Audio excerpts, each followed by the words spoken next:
오늘 말씀의 제목은 소금으로 빛으로 살아가자라는 제목으로 같이 은혜를 나누기를 원합니다. 요즘 과학이 이렇게 발달돼서 참 예전에 비해서 살기가 편합니다. 그 중에 대표적인 게 하나가 있는데요. 그것은 내비게이션이라는 게 있습니다. 요즘 낯선 추행길이라 할지라도 내비게이션 하나만 있으면 목적지까지 안전하게 우리가 도달할 수 있습니다. 추행길을 가더라도 출발하기 전에 목적지를 딱 입력해 놓고 출발하게 되면 처음서부터 끝까지 데려다 줍니다. 운전하면서 아마 내비게이션이 없이 운전하신 분들은 최근에는 없는 것 같아요. 그러나 다 그렇지는 않더라고요. 우리 강수사님 내비게이션 있나요? 불과 한 달 전에는 내비게이션이 없었는데 한 달 사이에 내비게이션 있는 차로 이렇게 교체했군요. 길이 목적지까지 가기 위해서 여러 길을 갈 텐데 사거리를 지나거나 이렇게 갈라진 곳에 도착하게 되면 내비게이션에서 소리가 납니다. 그 목적지를 가기 위해서 왼쪽으로 가세요, 오른쪽으로 가세요. 이렇게 안내해 주기 때문에 그 내비게이션의 이야기만 잘 듣고 가면 어긋나는 길이 없어요. 그것만 그런 게 아니에요. 앞에 고속도로를 가더라도 저 앞에 전방에 속도 위반 카메라가 있으면 그 규정 속도를 벗어나게 될 때 그 내비게이션에서 어떻게 소리 납니까? 어떻게 나요? 속도를 줄이세요.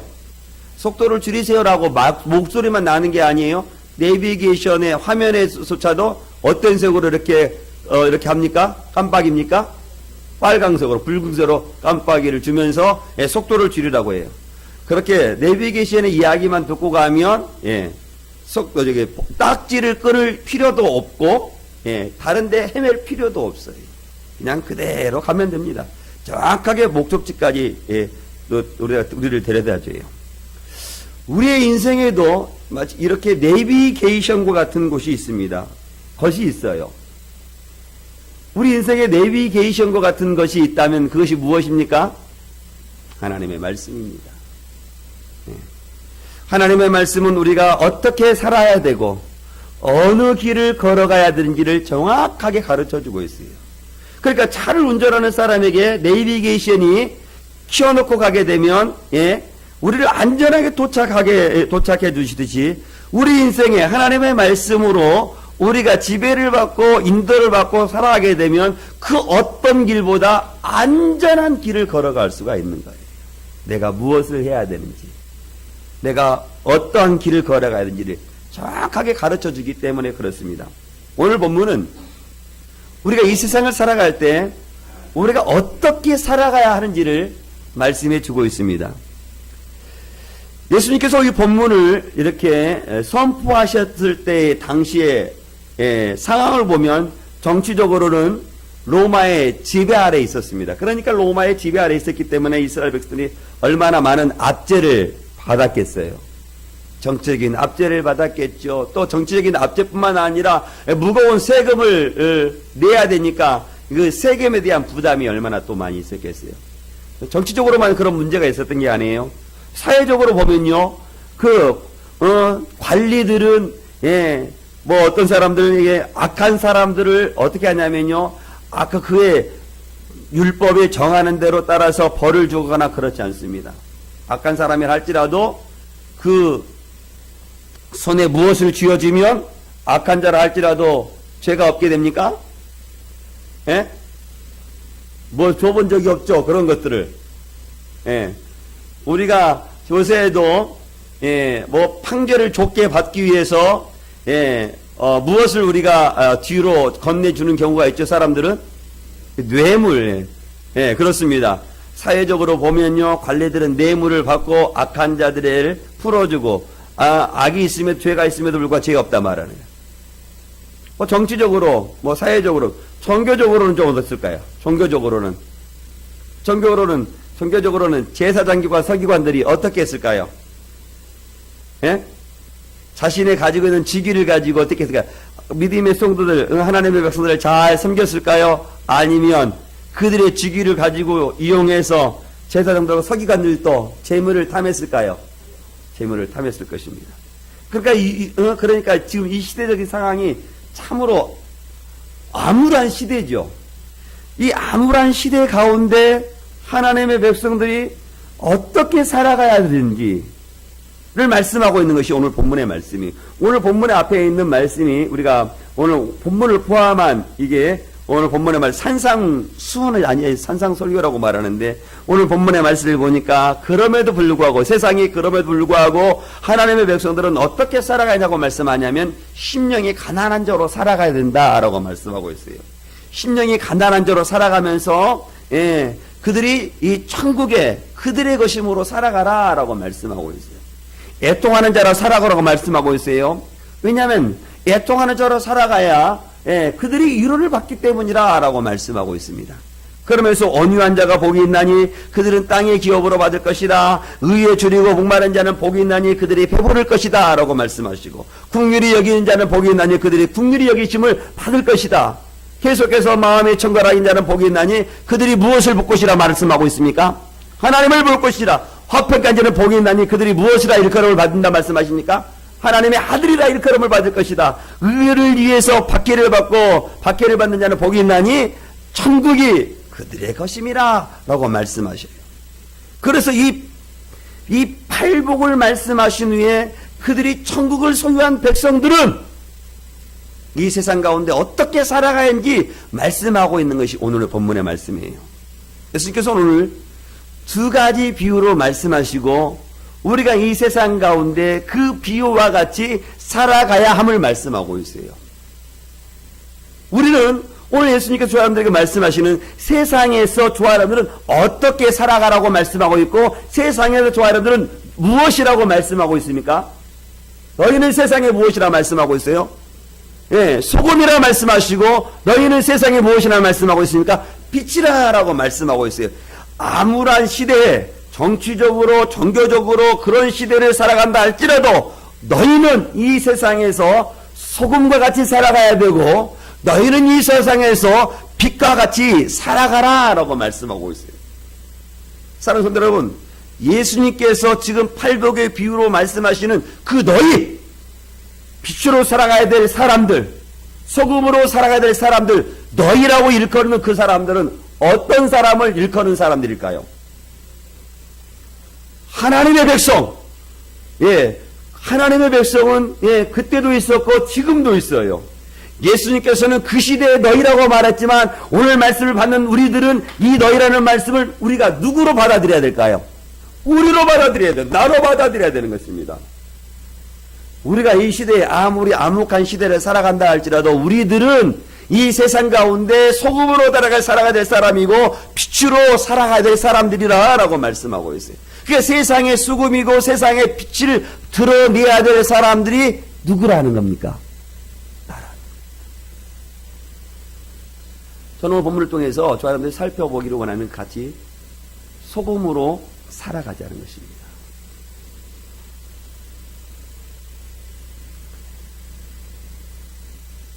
우리는 이미 소금으로 살아가야 될 사람인데 우리 예수님께서 오늘 저 사람들에게 뭐라고 선포해버리냐면요. 이미 우리가 소금이라고 말하고 있고 이미 너희가 빛이라고 말씀하고 있어요. 너희들이 소금으로 변해야 된다. 너희들이 빛으로 그게 아니에요. 너희들이 이미 소금이다. 선포해버리신 거예요. 너는 이미 빛이다. 라고 선포해버리시는 거예요. 예수님을 따라가는 너희들이 하나님의 백성들 너희들이 세상의 소금이고 너희들이 세상의 빛이다 라고 말씀하고 있다는 예수님 저는 빛이 아닌데요. 나는 소금이 아니요. 내가 소금이 되느냐 내가 빛이 되느냐 그 선택은 누가 했느냐면요. 나에게 있습니까? 아니에요. 하나님에게 있는 거예요. 하나님이 우리에게 빛이라 말하면 빛이 되는 겁니다. 하나님이 나에게 소금이라 말하면 소금이 되는 거예요. 하나님이 말씀하시는 거예요. 나의 생각에 상관없어요. 하나님이 말씀하시면 말씀하신 대로 되는 거예요. 나는 세상의 소금이고 나는 세상의 빛이 되는 것은 내가 소금의 역할을 했기 때문에, 내가 빛의 역할을 했기 때문이 아니라 빛이 되신 예수님이 나에게 들어오셨고 소금 되신 예수님이 우리 가운데 함께 하시기 때문에 내가 소금이 될 수 있고 내가 빛이 될 수 있는 거예요. 믿으시면 아멘. 사랑하는 성도 여러분, 그런데 우리 세상의 사람들, 우리들에게요, 세상의 소금이 우리가 세상의 소금이 될 수밖에 없고 빛으로 될 수밖에 없는 세상적인 요건 속에서 우리가 살아간다는 겁니다. 세상은 소금이 없어서는 안 될 만큼 이 세상이 부패했고 타락했기 때문에 너희가 세상의 소금으로 살아가야 된다라고 말씀하시는 거예요. 세상은 빛이 없을 만큼 어두워져 버렸습니다. 그런데 저와 여러분들이 그 세상의 어둠과 같은 그 세상 속에서 저와 여러분들이 그 빛으로 살아가야 된다라고 말씀하고 계시는 거예요. 소금이 가지고 있는 특성이 있습니다. 소금에는 어떤 특성이 있던가요? 네, 소금에는 땅맛이, 소금이 다양하게 쓰입니다. 그러나 소금의 가장 큰 특성은 뭐냐면요, 짠맛을 낸다는 거예요. 예. 근데 그 짠맛이 짠맛으로만 있는 게 아니고요, 예, 무엇까지 방제하냐면요, 부패까지 방제. 예. 부패까지 막아주는 거예요. 그러니까 예수님께서 산상수훈을 말씀하시면서 너희들은 세상의 소금이다라고 말씀하시는 것은 이 비패된 세상 가운데, 이 어둠 속에 있는 세상 가운데 너희들이 더 이상 이 세상으로 인하여서 부패되지 않도록, 썩어져 가지 않도록 너희들이 소금의 역할을 감당해야 된다라고 말씀하시는 거예요. 너희들이 이 세상에 더 이상 어두워지지 않도록 너희들이 빛을 드러내야 된다라고 말씀하시는 것입니다. 그런데 소금이 맛을 잃어버리게 된다면, 소금이 가지고 있는 그 특성을 잃어버리게 된다면 오늘 예수님께서는 뭐라고 말씀하십니까? 밖에 버려진다. 밖에 버려지는 것만도 족한데 뭐라고 말하니까? 사람에게 밟힐 뿐이라고. 소금이 사람에게 밟히면 그게 무생물이니까 아무런 것이 없죠. 그러나 우리가 세상의 소금으로 살아가야 될 저와 여러분들이 그 소금의 특성이 가지고 있는 것을 잃어버리고 우리가 밖에 던져져 사람에게 밟혀진다면 저와 여러분들이 어떻게 되겠어요? 그러니 우리 예수님께서 저와 여러분들이 너희가 세상의 소금으로 살아가야 된다라고 말씀하고 있는 거예요. 이 타락한 세상 속에서 하나님의 백성들, 주님의 제대로 살아가는 저와 여러분들은 소금으로 살아가야 된다라고 말씀하시죠. 그렇지 않으면 세상의 사람들에게 무엇라고 말씀하고 있어요? 실파필 뿐이라는 거예요. 이 말씀이 그대로 이루어지고 있어요. 현실에 그리스도의 사람들이, 하나님의 백성들이 세상의 빛으로 소금으로 살아가지 못하기 때문에 세상의 사람들에게 얼마나 많이 짓밟히고 있습니까? 우리의 눈으로는 세상의 사람의 발에 짓밟히지 않지만, 그러나 우리가 바라보면 세상의 사람들에게 얼마나 많은 것들을 우리에서 밟혀진지 몰라요. 빛을 잃어버리기 때문에, 소금을 잃어버리기 때문에, 그 특성을 잃어버리기 때문에 그런 거예요. 그러니 사랑하는 성도 여러분, 우리 믿음의 소들, 하나님의 백성들, 하나님의 제자로 살아간 저라분들은 어떤 일이 있어도 그 소금의 특성을 잃어버려서는 안 되는 거예요. 소금으로 살아가야 되는 것입니다. 저는 우리 믿음의 소들이 주님께서 말씀하신 것 같이 이 세상 속에 살아가야 돼 소금으로 살아갈 수 있기를 주의 이름으로 축원드리겠습니다.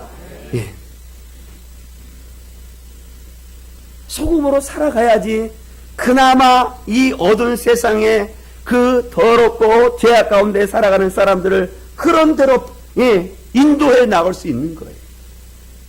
그런데 우리가 세상의 사람들과 똑같이 세상의 시류에 휩싸이고 나아가게 되면 그 누가 세상의 사람들이 하나님께로 돌아오게 할 수 있겠어요? 그러니 우리 예수님께서는 지금 살아가고 있는 저와 여러분들에게 너희가 이 세상의 소금이다 라고 말씀하고 계시는 것입니다. 뿐만 아니라 오늘 본문을 통해 두 번째 살펴보기로 하는 것은 세상의 빛으로 살아가야 될 사람이라 우리라는 겁니다. 14절 말씀 보십시오. 14절 말씀 보니까 14절 초반 같이 읽습니다. 시작. 너희는 세상에, 여기까지만 보도록 하겠습니다. 세상의 빛으로 변하는 사람이 아니라 이미 우리 예수님께서 우리에게 뭐라고 선포해 버리시냐면요, 뭐라고 말씀하고 있어요? 빛이라. 예, 소금이 짜기 하는 특성이 있다고 하면 빛도 특성이 있습니다. 빛은 어떤 특성을 가지고 있나요? 밝혀주는 것. 어두운 공간에요. 성냥불로 작은 불을 켜고 성냥의 불이 끄고 여기 나무에, 여기 나무는 이제 불씨가 있죠. 그 작은 불씨가 그 어둠을 밝혀준다는 것을 아세요? 멀리 떨어져 있는 사람이라도요, 그 불씨를 볼 수 있습니다. 불이 가지고 있는 특성이 있기 때문에 그런 거죠. 밝혀주는 거예요. 세상에 살아가는 저 사람들이 이 어두운 세상에 빛을 드러내고 밝혀줘야 될 사람이 바로 저와 여러분이라고 말씀하시는 거예요. 저마다 사건과 상황이 다 어두울 수 있고 나쁠 수 있어요. 그러나 저와 여러분들은 오늘 예수님께서 저한테 말씀하시는 것은 빛으로 살아가야 될 사람이 바로 여러분과 저라는 거예요. 빛으로 살아가게 되면 오늘 본문의 말씀과 같이 산 위에 있는 동대가 숨겨지지 못할 것이다 라고 말씀하고 있어요.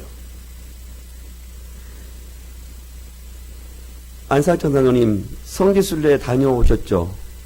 성지순례 다녀오시면서 여러 가지 많은 것들을 보았을 텐데 이스라엘 백성들, 이스라엘 사람들이 동네가 어디에 주로 이렇게 형성되어 있던가요?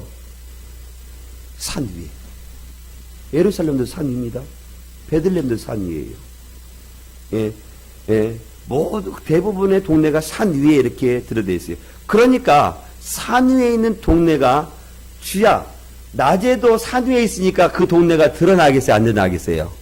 드러나겠죠? 밤에는 또 어떨 줄 아세요? 밤에 아무리 어둡더라도요, 산 꼭대기 능성을 보면요, 거기에 우리가 무엇이 있는지를 어느 정도 짐작할 수 있어요. 그게 밤이라도 드러날 수 있는 거예요. 그런데 거기에 빛이 더 있다고 생각해 보세요. 밤이라도 할지라도 산 위에 있는 동네가 드러날까요? 드러나지 않을까요? 그 빛을 통해서 그 동네가 드러난다는 거예요.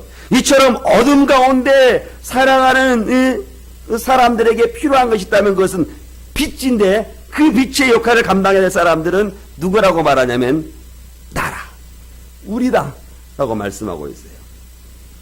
근데 그 빛을 우리에게 지금 어디에 두어야 되냐고 말씀하냐면요, 오늘 15절 말씀, 그 물을 어디에, 등불을 켜서 어디에 두라고 말씀하고 있습니까? 등경 위에 두라라고 말씀하고 있어요. 어디에 두지 말라는 거예요? 말 아래 두지 말라는 거예요. 말 아래. 어르신분들 말 아래 어디에, 말 아래가 어디를 말씀하시는지를 아는데, 우리 태동 선생님이나 승현 우리 선생님들은 말 아래 그 등불을 두지 말라고 말하는데 그 말이 어딘지 혹시 아세요?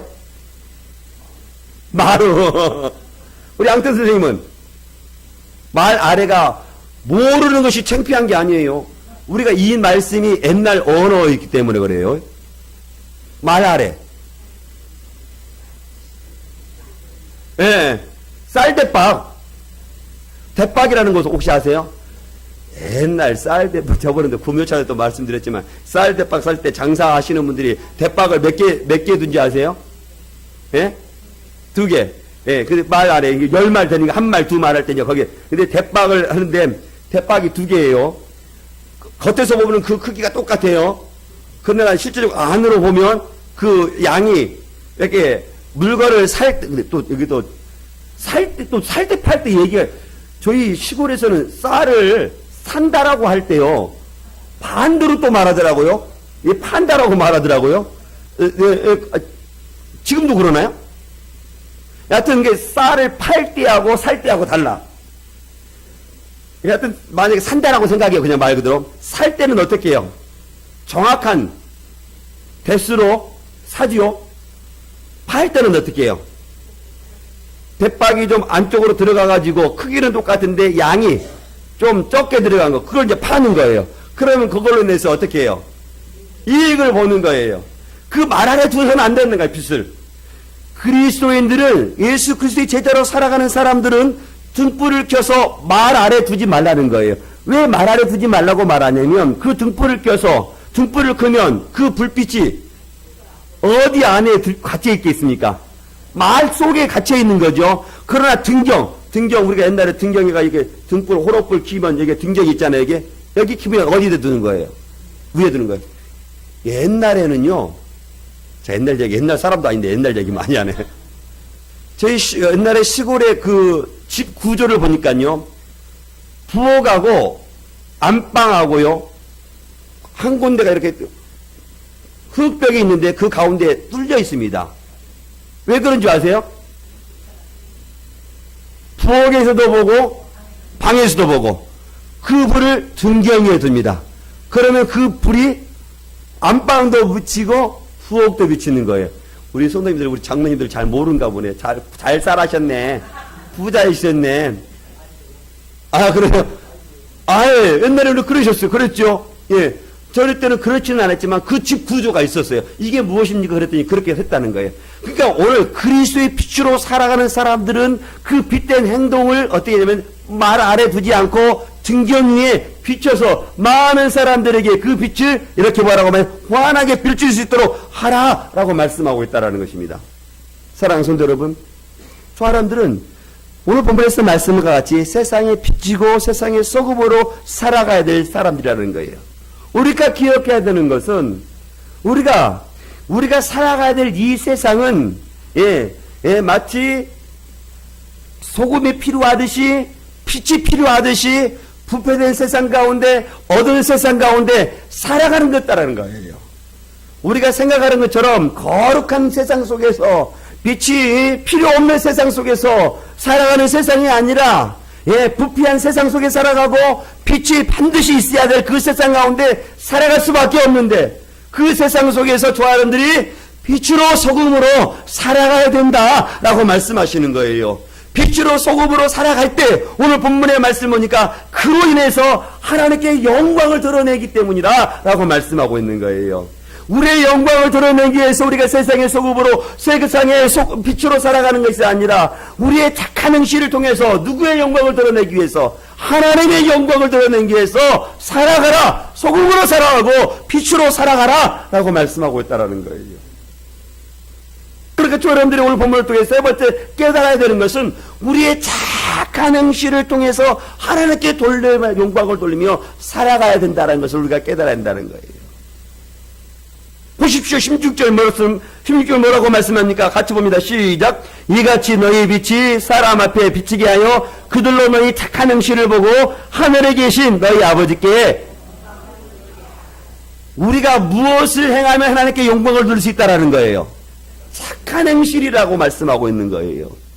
우리가 착한 행실을 할 때 하나님께 영광을 돌린다는 거예요. 그럼 우리의 착한 행실이 뭐라고 말하냐면 너희의 착한 행실이 너가 소금이 될 수 있고 너의 착한 행실이 너희 빛이 될 수 있음을 우리에게 말씀하시는 거예요. 그래서 너희 착한 행실을 통하여서 하나님께 영광을 돌리는 것이다 라고 말씀하고 있어요. 사랑하는 성도 여러분, 여러분들이 이 세상에 살아가야 되는 목적이 무엇일까요? 하나님을 영화롭게 하는 것. 정말로 저와 여러분들은 하나님을 영화롭게 살아가기를 원해요. 여러분의 삶의 목적이, 나의 삶의 목적이 하나님께 영광을 돌리는 것.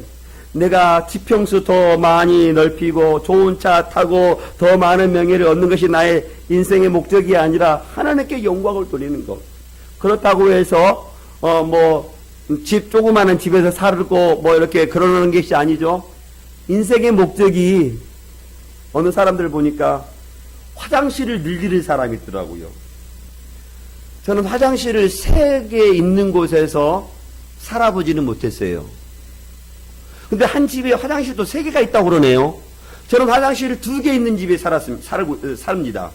저희 시골에 가면 화장실이 2개 있어요. 저기 있는 곳은 지금 화장실 하나밖에 없지만 저 시골에 가서는 외부에 하나 있어요. 외부에. 얼마나 화장실 하나 있으니까, 하나 있는 것보다 두 개 있으니까 참 편하긴 편하대요. 세 개 있으면 얼마나 편하겠어요. 그런데 세상 사람들 가운데는요, 그냥 흔히 우스갯소리로 화장실을 늘리는데 인생의 목적을 두고 살아가는 사람이 있어요. 비유적인 것입니다. 세상을 목적을 두고 살아가는 사람이라는 거죠. 그런데 오늘 말씀 보니까 너희 착한 행실을 보고 하나님께 영광을 돌리다, 이것이 우리의 삶의 목적이다 라고 오늘 예수님이 우리에게 말씀하고 있는 거예요. 가정에서 착한 행실을 행하고 교회에서만 착한 행실을 하는 것 하나님께서 그다지 기뻐하지 않으세요. 교회에서는 당연히 착한 행실들을 다 하지요. 그러나 저와 여러분들이 어디에서 착한 행실을 드러내어서 그 사람들을 통해서 하나님께 영광을 돌리게 해야 하냐면 그것이 어디에 있어요? 어디? 세상! 여러분이 속하는 세상! 여러분이 속하고 여러분들이 머물고 있는 가정! 여러분들이 머물고 있는 다니는 직장! 직장 가운데에서 착한 행실을 드러내라는 거예요. 세상에 있는 모든 사람들과 함께 행동하고 함께 생활에 도전해서 너희들이 그것들도 착한 행실을 보이라라고 말. 교회에서 착한 행실을 보이지 않은 사람은 한 사람도 없어. 교회에서는 누구나 다 착한 행실을 해요. 보세요. 그러나 어쩌다 한 사람씩은 그렇지 않은 분들도 더러 있기는 해. 아주 더러. 자주 있는 게 더러 있기는. 그러나 교회에서는 대부분의 믿음의 성도들이나 어린아이들도요, 착한 행실을 합니다. 교회에 가다가 휴지가 하나 떨어져 있으면요, 너나 할 것 없이 그 휴지를 듣습니다. 착한 행실이죠. 하나님께 영광 받으시 하나님의 영광을 드러낼 것입니다. 그런데 똑같은 휴지가요, 나의 직장에 있으면요, 그 직장에 어떻게 합니까? 그 직장에서, 아이고, 할렐루야! 할렐루야! 주시면 다 감사하고, 그것은 착한 행실. 그래서 하나님께 영광을 드리는 거예요. 그러나 죽지 않은 사람들은요, 하나님께 영광을 돌리는 자리에서 그 영광의 일을 하지 못하는 겁니다. 비단 이것뿐이겠어요? 우리가 세상을 살아가는데 그 착한 행실이 겨우 휴지 한 조각 주는 거겠어요? 우리가 착한 행실, 우리가 세상을 살아갈 때 얼마나 많이 있는지 몰라요. 자랑 아닌 자랑을 좀 해보겠습니다. 제가 우리 온천학교에 부임하고 수행마다 아침에 나가서 이렇게 전도 인사를 했는데 허리가 굽으신 할머니가 보고 참 멀쩡하게 생긴 사람이 참 안타깝다고 이렇게 혀를 찼었어요. 근데 최근에 제가 그 어르신을 잠깐 그분이 이제 유모차를 끊고 이렇게 휴지를 주우신 분이에요. 허리가 너무 굽으셨습니다. 그래서 이렇게 몇 번을 이렇게 도와주셨어요. 그러면서 그분이 그래요. 아이고, 나는 정신이 이상한 줄 알았더니 착한 목사구나. 아이고, 내가 그렇게 잘못 봤네 그래요. 어제 이렇게 눈이 왔잖아요. 근데 그 눈이 오는데 그 유모차가 또 제대로 된 유모차면 상관이 없겠어. 내가 끌어도 힘들어. 물건은 많이 실리지 않았는데. 그래서 내가 꽁꽁 묶어줬어요. 금요일날 철야 끝나고. 그리고 그 차를 거기다 유모차를 놨더라고요. 그런데 토요일날 아침 일찍 또 그것을 와가지고 또 그걸 팔로 가시는 거예요. 근데 또 내가 마침 왔네. 그냥 어떻게 그냥 지나쳐. 교회 오는 데까지만 내가 밀어드려야 되겠다 생각하고 왔는데 내 마음속에 그런 거예요. 야, 물건 파는데 얼마나 멀다고 여기까지만 오냐. 그 할머니는 목사님 됐어요. 이제 내가 가겠습니다. 아닙니다. 내가 가겠습니다. 그리고 내 속으로 이게 도로가 있으니까 도로만 건너주고 와야 되겠다 생각하고 또 거기 갔단 말이에요. 근데 또 도로를 건너니까 내 속으로 그러는 거야. 야, 여기 몇 미터나 된다고 너 여기 안 가느냐. 갔어요. 끝까지 가고 왔어요. 그런데 거기 있는 내가 하도 궁금했어요. 그 곡물이 얼마나 되는가. 할머니 뒤따라오니까 그 주인이 나오더라고요. 여기 아주머니 이거 물건을 팔면 얼마가 됩니까? 2,000원 된다. 그분이 그래. 그 할머니가. 그러니까 딱 갔다 오니까 비닐봉지에 뭐가 있었나 봐요. 그래서 목사님 그러면서 이거 가지고 가시라고. 제가 어떻게 그걸 가지고 오겠어요? 그래서 어느 분이 저에게 주중에 어느 분이 저에게 이렇게 어느 분이 사랑의 저금통을 이렇게 주셨는데 우리 교회 성도가 아니래요. 근데 우리 목사님 이렇게 선물하고 음식 사드시라고 이렇게 전화를 하시더라고요. 제가 그래서 그걸 생각했어요. 아, 내가 그때 내가 이분에게 그걸 사랑의 저금통 받으면 나 쓰는 게 아니라 이분에게 라면 한 박스라도 내가 선물해주고 싶다 생각이 들더라고요. 이 말씀을 들으신 분은, 저에게 그 말씀을 전해주신 분은 저에게 다른 거 갖다 주지 마시고 라면을 갖다 주세요. 그럼 제가 그 라면을 할머니에게 전해주고 싶어요. 자랑 아닌 자랑을 했는데요. 우리의 이런 착한 행실을 통해서요, 누가 영광을 받으신다고 말씀하냐면요, 하나님이 영광을 받으신다는 거예요. 근데 우리의 착한 행실은 교회에서가 아니라 우리의 삶의 현장에서 착한 행실을 드러날 때 세상의 사람들이 우리의 착한 행실을 바라보고 아하! 하나님께 영광을 돌린다고 말씀하시는 거예요. 제가 오래전에 인터넷에서 본 글입니다. 종로에 한 중국집이, 유명한 중국집이 있대요. 근데 그 중국집 앞에는 항상 이런 글씨가 써 있다고 합니다. 맛이 없으면 음식값을 받지 않습니다. 맛이 없으면 음식값을 받지 않는다라고 광고문을 써 놓을 정도면 그 중국집 음식이 맛이 있겠습니까? 맛이 없겠습니까? 그만큼 맛에 자신이 있으니까 그것을 걸어 놓는 것 아니겠습니까? 그런데 어느 점심날 오후 한가한 시간에 아무도 이렇게 그 홀에 아무도 식사를 하지 않는데 할아버지하고 어린 손자가 늦지막이 와서 짜장면 2그릇을 시키는 거예요. 주인이 그 행색을 보니까 그 할아버지, 왜 할아버지하고 그 어린 손자하고 어머니가 없이, 부모님이 없이 할아버지하고 이 어린 손자가 사는 것을 어느 정도 유추해 볼 수, 행색을 보니까, 그러면서 음식을 드시면서 그 손자가 할아버지한테 할아버지가 얼마나 그게 하겠어요. 그 할머니처럼 고물 빨아 이렇게 생활하는 것 같아요. 그래서 시간 내어서, 모처럼 시간 내어서 손자가 짜장면 먹고 싶다고 하니까 그 중국집에 찾아갔었나 봐요. 그러면서 그 손자가 할아버지한테 하는 말이, 할아버지, 이 집에는 음식이 맛이 없다고 그러면 이렇게 음식값을 내지 않아도 되는가 봐요. 그래서 주인이 들은 거예요. 주인이 행색을 보니까 딱 모든 걸 알았죠. 주인이 모른 채 시치미를 뚝 대면서 주방장을 향해서 주방장 일로 나와봐 소리를 쳤다는 거예요. 주방장이 나와본 주방장한테 이거 짜장면 빨리 한 그릇 가져와 보라고. 짜장면을 먹어보니까 주인이 얼마나 맛있겠어요. 자기 것인데. 그런데 주방장에 대고 소리를 지는데 왜 오늘따라 이렇게 중국집 짜장면이 맛이 없냐고 소리를 치고 누구 들으라고 하는 소리예요. 할아버지 할머니가 아니라 손자. 그래가지고 그 소리를 지르고 그 얘기를 듣나 할아버지 손자가 있는 식탁 가서 정중하게 고개를 숙이면서 죄송하다고, 오늘 참 짜장면이 맛이 없어서 음식을 도저히 받을 수 없다라고 그런 거예요. 그 어린 손자가 얼마나 맛있었겠어요. 다 2그릇을 다 비우고 이제 나아가는데 할아버지가 그 주인에게 고맙다고 인사. 할아버지는 무엇 때문에 고마워한다는 걸 알죠? 왜 주인이 그렇게 주방장을 부르고 소리를 쳤는지 알지요? 고맙다고 인사하는데 그 주인이 그 할아버지하고 어린 손자가 가는 그 뒤안길에서 환하게 웃으면서 언제든지 오시라고, 맛없으면 우리 중국집은 이렇게 짜장면 값을 받지 않는다고. 맛이 없어 그런 것이 아니었어요. 맛은 똑같이 맛있었지만 어린 손자를 생각하고 할아버지를 생각하면서 그 이야기를 하는 거예요. 이게 착한 행실이죠. 저는 이 사람이, 인터넷에 나온 이 사람이 정말 예수 믿는 사람이었으면 얼마나 좋았을까. 아마 예수 믿는 사람이었을 것 같아요.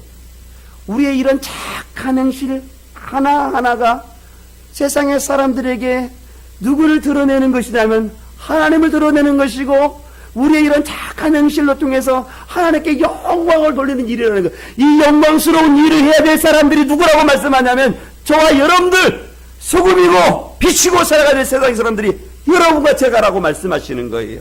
우리가 이런 것으로 하나님께 영광을 돌리는 것이라면 우리가 하나님께 영광을 돌릴 수 있는 이유들이 얼마나 많이 있겠어요. 우리가 때로는 세상 때문에 우리가 힘들 수 있습니다. 때로는 심령이 가난한 자로서 살아가야 되기 때문에 힘들 수 있어요. 때로는 애통하는 자로 살아가기 때문에 우리가 힘들 수 있어요. 때로는 우리가 온유한 자로, 의에 줄이고 목마른 자로 살아가기 위해서 힘들 수도 있습니다. 그럼에도 불구하고 주 사람들은 그 힘든 세상 속에서 어떻게 살아가야 될 사람들이냐면 소금으로, 빛으로 살아가야 될 사람들입니다. 왜냐하면 우리의 이런 착한 행실이 누구의 영광이 되기 때문에요. 하나님께 영광이 되기 때문에 그렇다는 것입니다. 우리가 이 땅에 존재하는 것은 하나님께 영광에 돌리는 거예요. 교회가 왜 이 땅에 존재해야 됩니까? 성도가 왜 이 땅에 존재해야 되지요?